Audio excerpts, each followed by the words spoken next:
गोपीनाथराव मुंडे, एकनाथराव खडसे,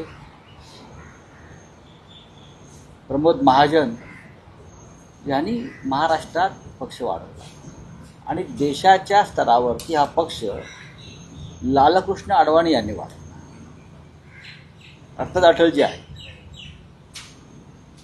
हे जे आता बावनकुळे वगैरे जी मंडळी आहेत जी म्हणतात की यांनी सत्तेचा आणि पैशाचा मदमस्त वापर करून इतर पक्ष फोडून आपल्या पक्षाला सूज आणली.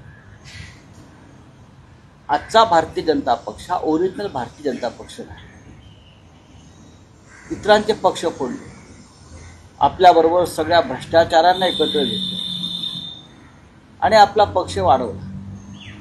पण उद्या जेव्हा यांच्याकडे सत्ता नसेल तेव्हा यांची सूज उतरलेली असेल.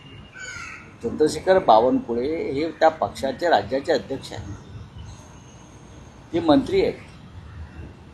त्यांना थोडीशी जरी लाज वाटली असती तरी त्यांनी विधान केलं नव्हतं की काँग्रेस फोडा, अमुक फोडा. तुमचा पक्ष विचारधारेवरती वाढवा. तुमची विचारधारा काय आहे त्या विचारधारेनुसार पक्ष वाढवा. त्याच्याविषयी आमच्याकडे काहीच म्हणणं. आजचा भारतीय जनता पक्ष महाराष्ट्रात हा 70% हा उपऱ्यांचा पक्ष आहे. आजचा भारतीय जनता पक्ष त्यांचे मंत्रिमंडळातले लोक बघा कोण आहेत. सगळे मूळ लोक बाजूलाच आहेत. त्यांनी विधान परिषदेमध्ये ज्यांना घेतलेलं आहे किंवा ज्यांना विधानसभेत तिकीट देऊन निवडून आणलं हे सगळे लोक किमान 70 ते 75% लोक हे उपरे आहेत, बाहेरचे आहेत. त्यांचा भारतीय जनता पक्षाच्या विचारधारेशी काही संबंध नाही. या लोकांनी मोदींवर टीका केलेली आहे, या लोकांनी वीर सावरकरांवर टीका केली आहे, या लोकांनी संघावर टीका केलेली आहे, या लोकांनी संघाची अवहेलना हाफचड्डीवाले वगैरे अशा पद्धतीनं केलेली आहे. हे सगळे लोक घेऊन तुम्ही तुमचा पक्ष वाढवतात. मला लाज वाटली पाहिजे हो. आणि एवढं करून सुद्धा यांची भूक भागत नाही. फक्त फोडा फोडा आणि फोडा. याचं कारण त्यांचे जे नेते आहेत अमित शहा यांची विचारधारा तीच आहे की दुसऱ्यांचं फोडाने आपलं वाढवा.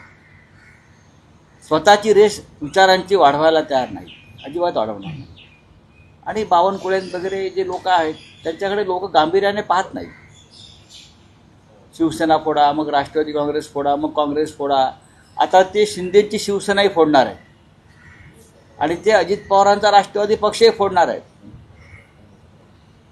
जसं मोगलांना स्वप्नामध्ये संताजी धनाजी दिसायचे तसे आता यांना स्वप्नामध्ये फक्त फोडाफोडी दिसते. नाही, तुम्ही जसं म्हणताय की पक्ष फोडले जाणार, तुम्ही अजित पवार गटाला किंवा अजित पवारांना ऑफर देताय. विनायक राऊत काल बोलले तुम्ही महाविकास आघाडीत. मी कोणाला ऑफर देणार नाही. मुख्यमंत्रीपदाचं स्वप्न अजित पवारांचं पूर्ण मला माहीत नाही त्याच्याविषयी. तो शरद पवारांचा विषय. अजित पवार हा पवार साहेबांचा विषय आणि पवार साहेब सुद्धा राजकीयदृष्ट्या त्यांच्याशी त्यांचा डायलॉग आहे. मी पवार साहेबांवर,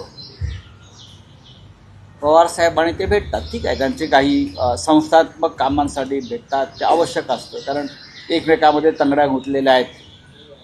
पण राजकीयदृष्ट्या म्हणा तर शरद पवार हे अजित पवारांना माफ करणार नाही. राजकीयदृष्ट्या म्हणतो बघा, जे माझं आकलन आहे ते राजकीयदृष्ट्या म्हणतो. बाकी त्यांचं ते कुटुंब असतं वगैरे वगैरे वगैरे ठीक आहे. जसं आमचंही कुटुंब आहे ठाकरेंचं हो.